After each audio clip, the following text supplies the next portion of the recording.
At times, our own light goes out and is rekindled by a spark from another person. Each of us has cause to think with deep gratitude of those who have lighted the flame within us.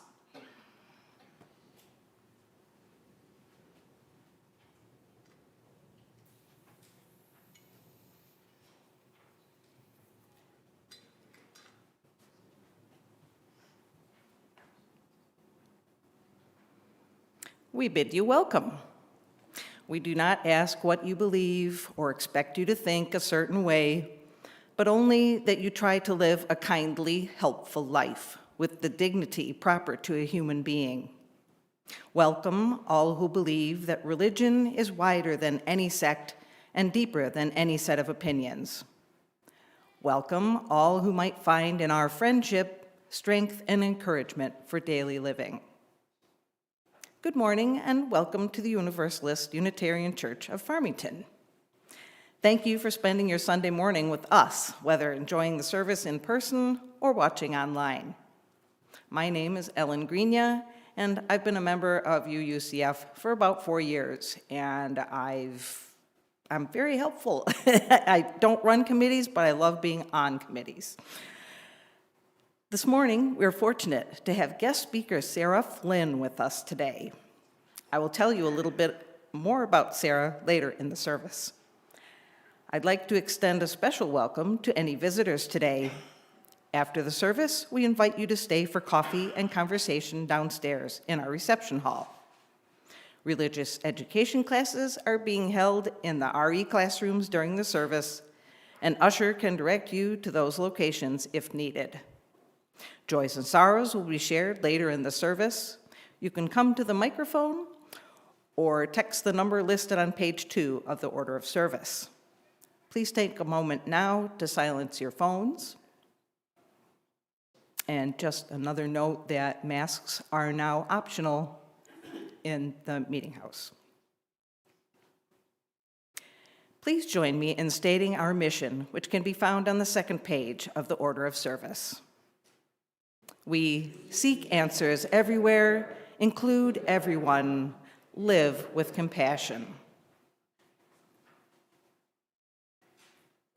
All right, it's time for announcements. I know that Tom has one.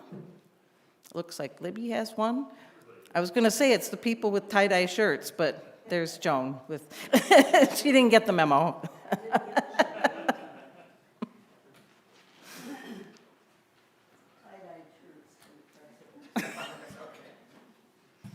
Yeah, it didn't occur to me that, this is Pride Month, and so I don't have stripes, but I got colors. Anyway, as some of you will remember, a couple weeks ago, I said that I would like to do adult quilting downstairs after the service. I've got some stuff if you are interested in making quilts, t-shirt quilts. Remember all the t-shirts that everybody brought in? Then come on downstairs after the service. Bye.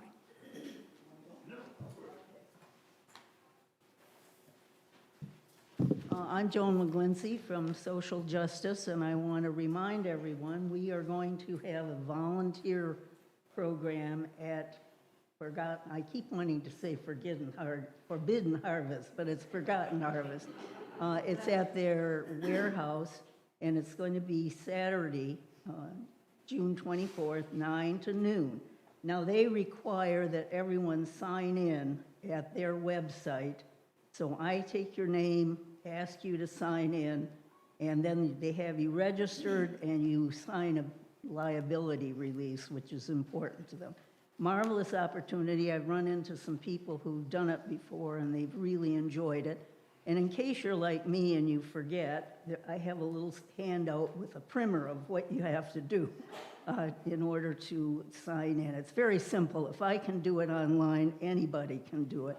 So I hope you'll join us on Saturday, June 24th. I have to always stop and think, 9 to noon. And it's in Oak Park. I think I said last week,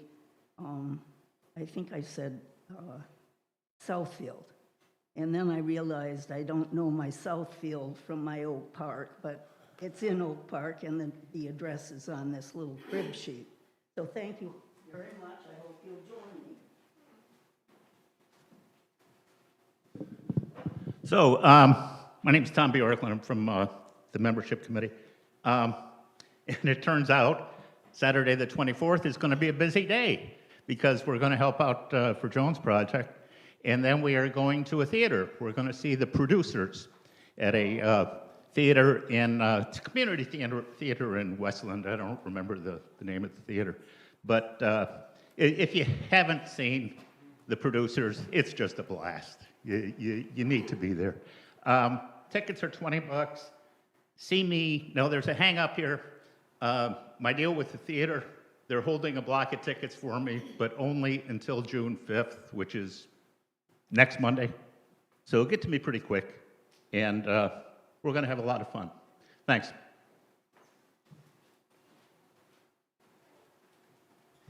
I didn't wear tie-dye either, but I'm Barb Ilevan, Chair of Social Justice. And I want to remind everyone of the Pride event we have coming up in Livonia on Saturday, June 17th, from 11 to 1. It's short and sweet because it's our very first one. So we hope everyone will come out and join us, and our RE kids will be there at UUCF table. We also have a representative from Ruth Ellis Center speaking, and I encourage you to donate any toiletries, full size or trial size. If you're not planning on attending, please leave them in the white bin here, and I'll see that Ruth Ellis Center gets those. Thank you so much. And I've got one more. Reverend Karen is hosting Meet the Minister sessions from 11:45 to 12:45, 2 Sundays each month. I'm passing out a sign-up so that we know if childcare will be needed. You're welcome to attend, even if you didn't sign up. We will meet in the sanctuary at 11:45 today. The next one is June 11th, and then on June 24th.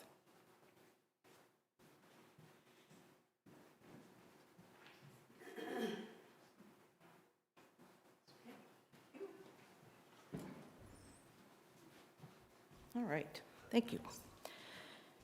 Please check the UUCF website or emails for other announcements about upcoming events. Please rise as you are willing and able for our first hymn from the Teal Hymnal number 1031.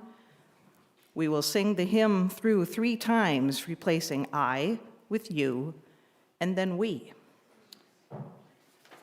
Filled with loving kindness.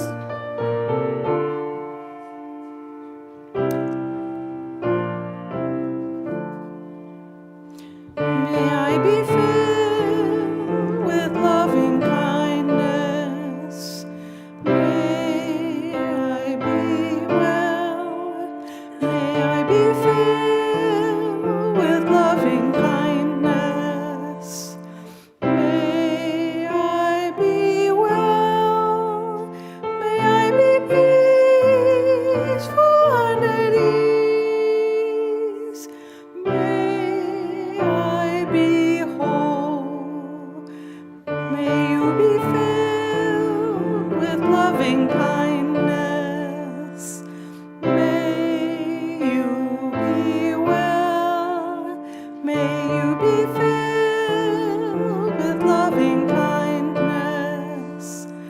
May you be well. May you be peaceful and at ease. May you be whole. May we be filled with loving kindness. May we be well. May we be filled with loving kindness. May we be well. May we be peaceful and at ease. May we be whole.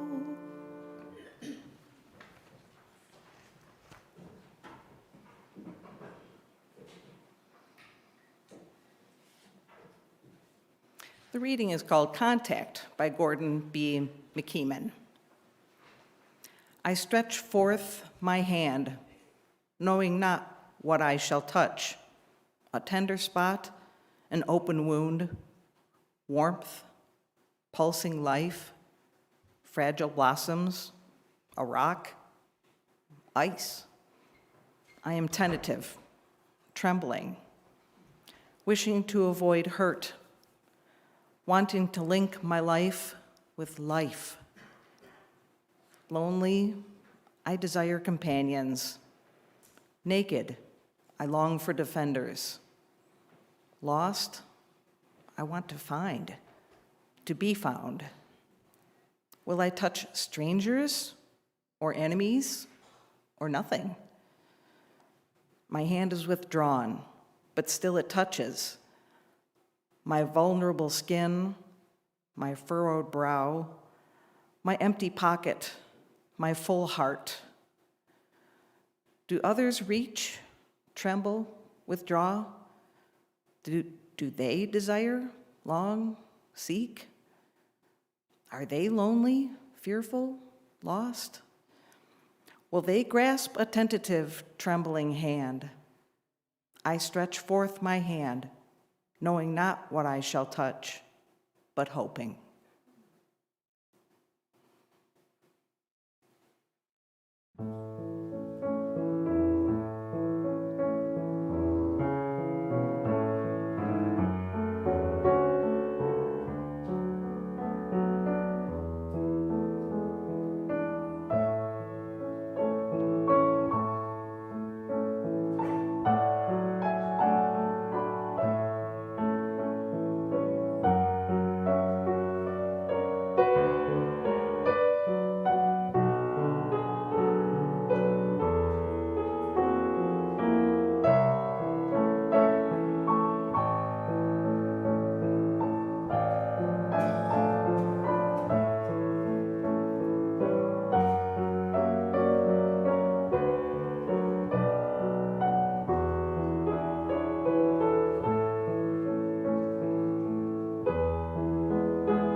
Sarah Flynn is a traveling writer, living out of her tiny house half the year and collecting stories from her interesting journeys around the country. Her stories and experiences chronicle marginalized people, and she publishes these stories online. Her mom, Mary Temple, is a member of the Community Unitarian Universalists in Brighton. Please welcome Sarah.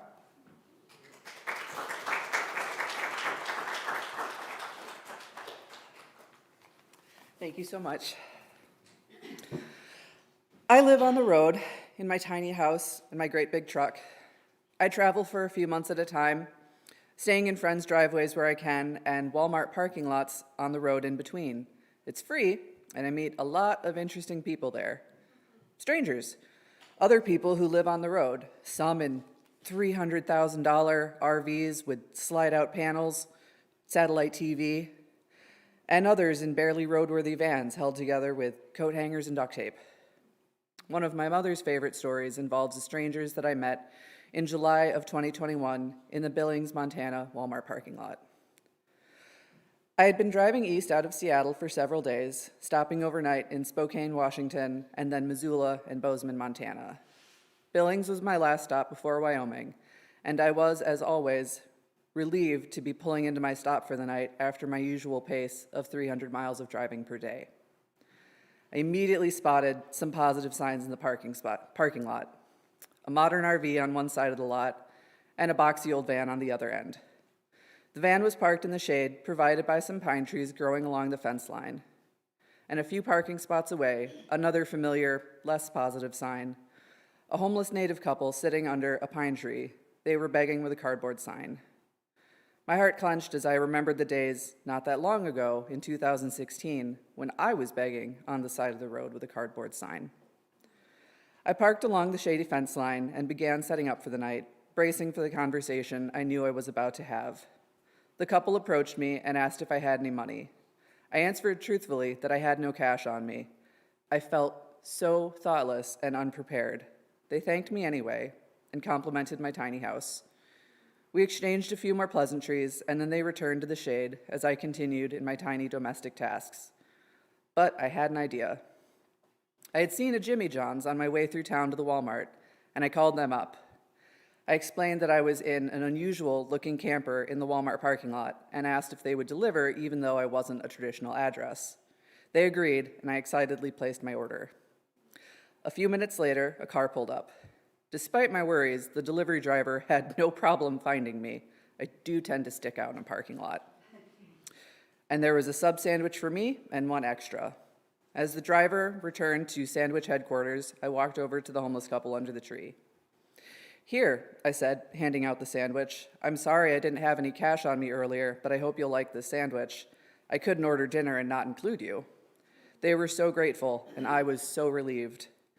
I felt like such a jerk for not having even a single dollar on me when everywhere I go, it seems that homelessness is up and services are down. I retreated to my tiny house to eat my dinner. I didn't want to intrude on them, and I didn't want them to feel like they had to perform for me. I had been in that situation before when I was homeless. Someone would buy me a burger and then demand to watch me eat it, as if when they turned their back, I would magically be able to hawk the burger and turn it into $3.59 worth of drugs. The hot afternoon coasted to a warm and breezy summer night. I was just starting to get curious about the sunset splashed clouds I could see through my window when there was a knock at my door. It was the couple from under the tree, and they had come bearing a gift for me, a pair of popsicles. "It's been so hot all day," they said. "That sandwich was really nice, and you didn't have to do that, so we wanted to split some popsicles with you." Now, a brief aside is that I actually have a tattoo of a popsicle on my right arm. It's an orange twin pop, and the art is based off of The Great Popsicle from the book Borgle by Daniel Pinkwater. In this book, a trio of road trippers are on a quest to find the Great Popsicle, which is the center of all love and goodness in the universe. And now, here were two strangers offering me 2 popsicles on a hot summer day. Out of their meager donations from panhandling, they thought about my comfort and enjoyment and decided to spend their money on popsicles to share. If that's not the center of love and goodness, I don't know what is. This time we sat together, eating our perfect popsicles on the perfect summer night. We swapped some more adventure stories and talked about the places we wanted to see. But there was more silence than talking. The sky was bright pink and orange, and the pavement was exuding an almost living warmth. And with every slurp and bite of popsicle, I thought to myself, how lucky I am to be here right now in the company of such kind and generous people. I slept through the night, troubled that I couldn't offer my new friends any shelter. It's a really tiny house. But at the same time, relieved that someone friendly was watching out for me. In the morning, I got up quickly and hustled inside the Walmart. I needed some routine supplies, coffee and snacks, but I also needed some cash back. And then I dashed back out to make sure I didn't miss my chance. I was in luck. I was worried the couple might have moved on, but they were still there, under the tree. They were packing up, though, just like I would be soon. "Don't leave yet," I called, and I gave them a $20 bill. "Thank you so much for the popsicles and for watching over me. I hope this helps." "Hey, thank you. Thanks for the sandwich, and thanks for this," they replied. And we went our separate ways. Some strangers are people with the least giving the most, but some strangers are people with a lot doing the unexpected. In early June of 2021, on my way north through California, I got into a solo car accident. The hitch that connects my trailer to my truck came apart, and the tongue of the trailer punched right through the rear gate of my truck. But I was only on the side of the road for about 5 minutes, waiting to connect with my vehicle's satellite helpline, when a retired truck driver named Jim pulled over to help me. Jim immediately assessed the damage, which was luckily mostly cosmetic. Using spare parts he had in the back of his big work truck, he reconnected my trailer to my truck and asked me to follow him home to his workshop, where he could give me a more permanent fix. I felt safe around him, and despite knowing nothing more about this man, I decided to follow him home. While we were driving, I noticed he had a familiar and somewhat sinister sticker on the back of his truck. He was a 3%er, a supporter of anti-government militias. Probably nothing, I thought to myself. True to his word, when we got back to Jim's house, he opened up his big 3-bay garage workshop and started customizing a part for me. I was on the phone with my mom and sister, figuring out where I would go next to get body work done. I admired Jim's house and property. He was right next to an RV park, and he had a garage full of tools with a tiny 2-person airplane and lots of classic motorcycles. When I came back to check on Jim and my new truck part, I noticed something else: a Trump flag hanging over his workbench. I thought about the sticker on his truck and the flag. This is not a person I would have approached for help if I had seen these things first. But he pulled over on a busy highway to approach me, and he invited me back to his house after he got a good close look at me. I'm not always the best judge of character, but I did not think Jim was going to murder me in spite of his political affiliations.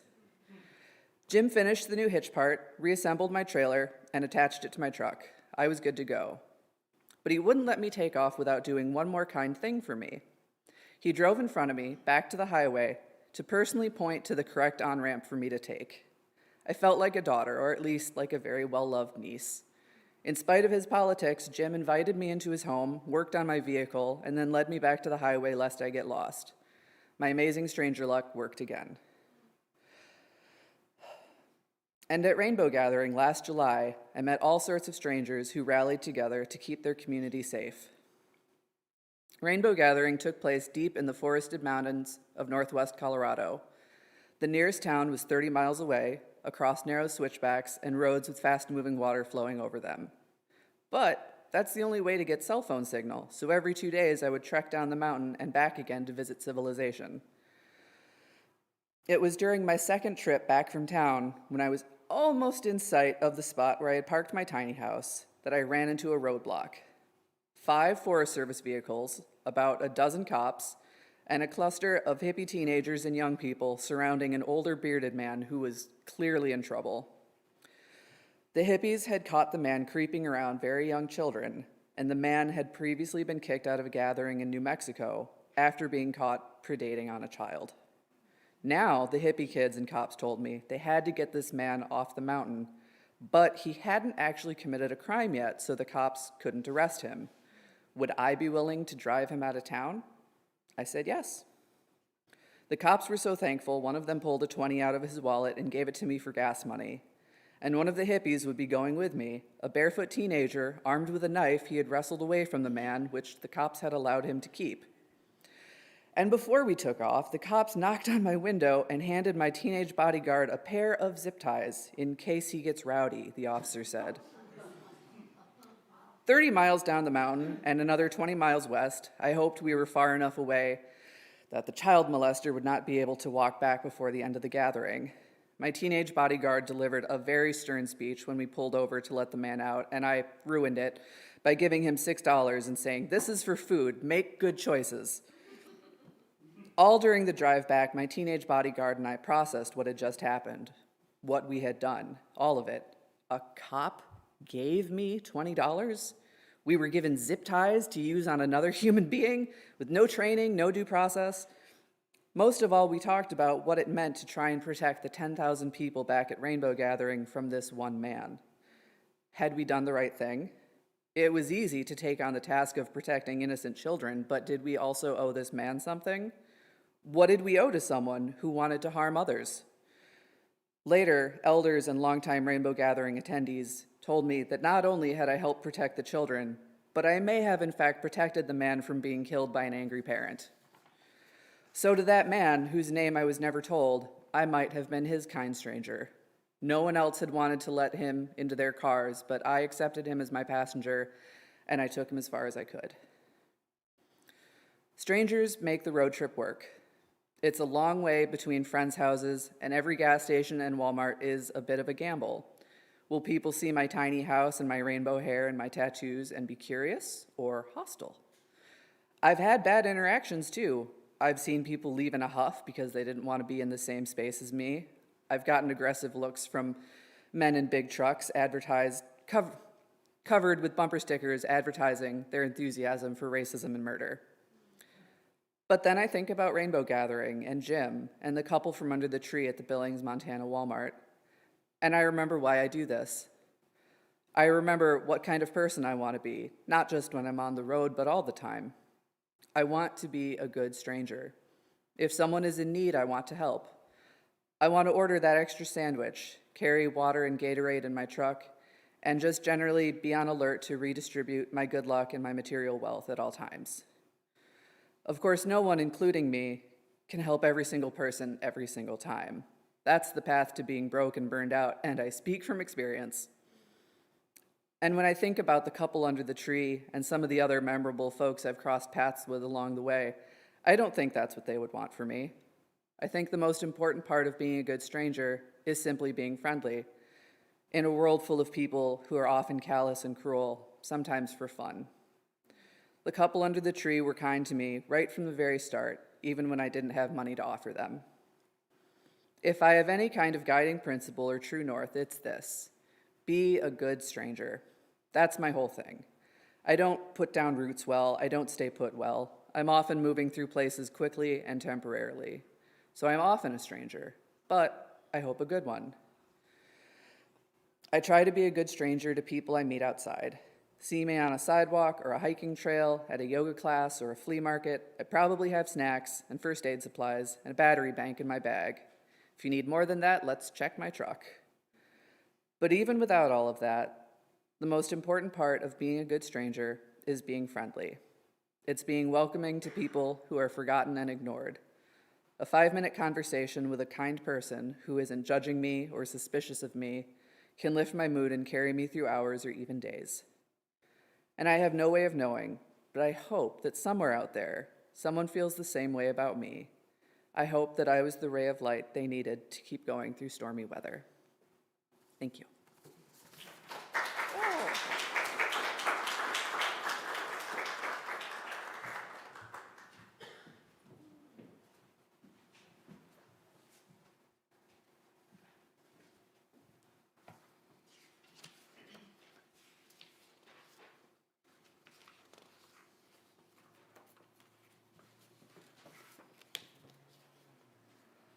A perfect heart is one that has known love and loss, joy and sorrow.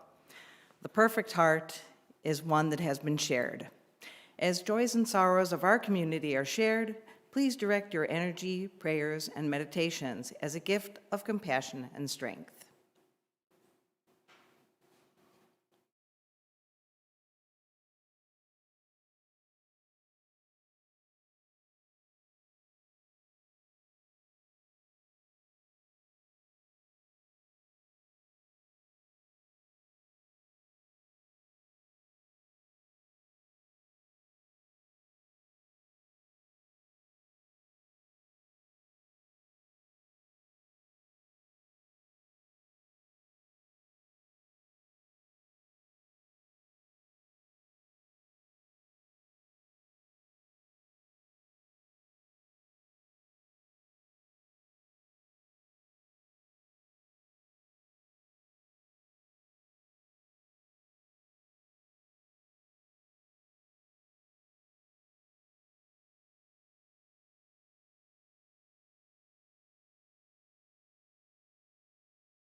think I have to light these other candles.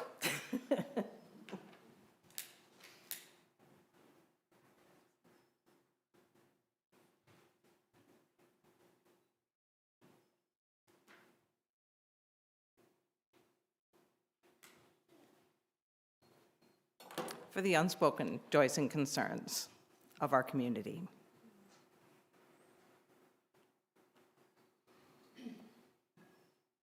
Our offering, A Greater Good for Ourselves and Our World by Kayla Parker. We know that our financial contributions to this congregation come from sacrifice and hard work.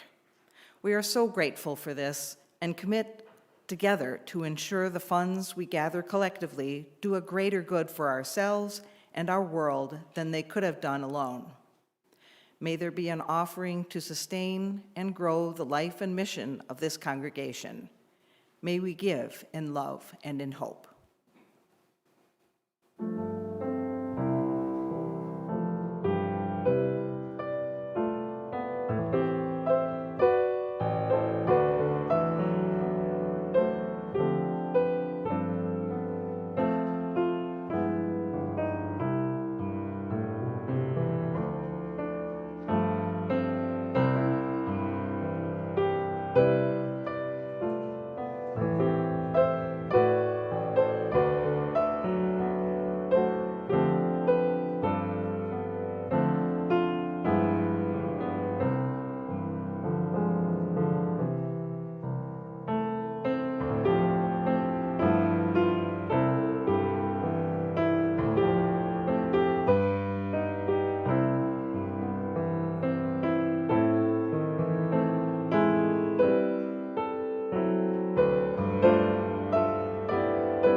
Kyle, can I ask that you put the joys and concerns up one more time?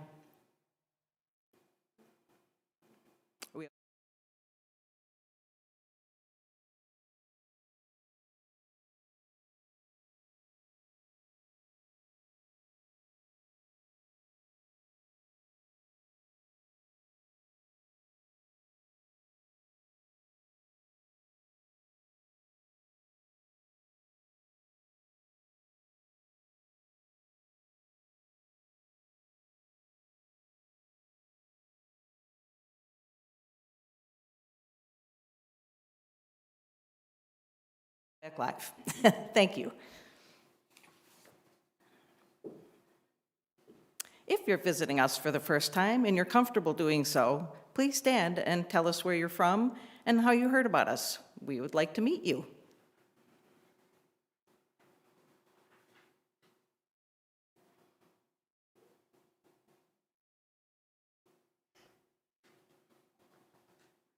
That's okay. And Marie, I just realized I didn't read your announcement either. Boy. Please join the membership, and this is under announcements that I didn't read. Please join the Membership and Social Justice Committee on June 11th at 7 p.m. in Adams Hall to watch Flee, a moving and thought-provoking documentary about one man's search for asylum and the power of the secrets he must keep. Details are in the blast and the magnet. Direct questions to Marie Lowry. I think I'm out of notes. Thank you. Please rise as you are willing and able for our second hymn, number 124 in the gray hymnals, Be That Guide. We will sing all 4 verses.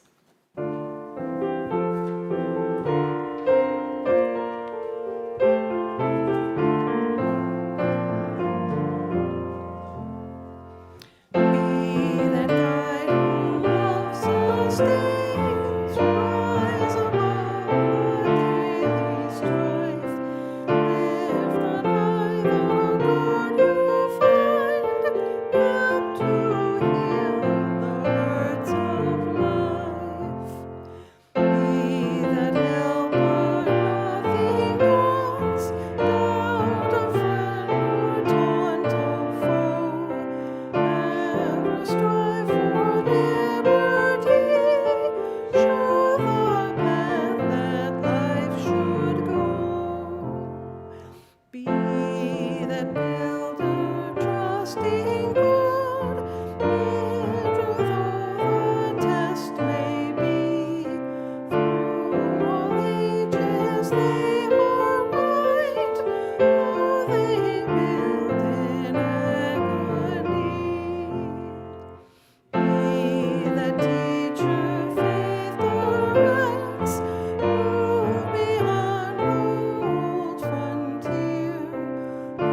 Go Forth in Simplicity by Sam Trumbore. Go forth in simplicity.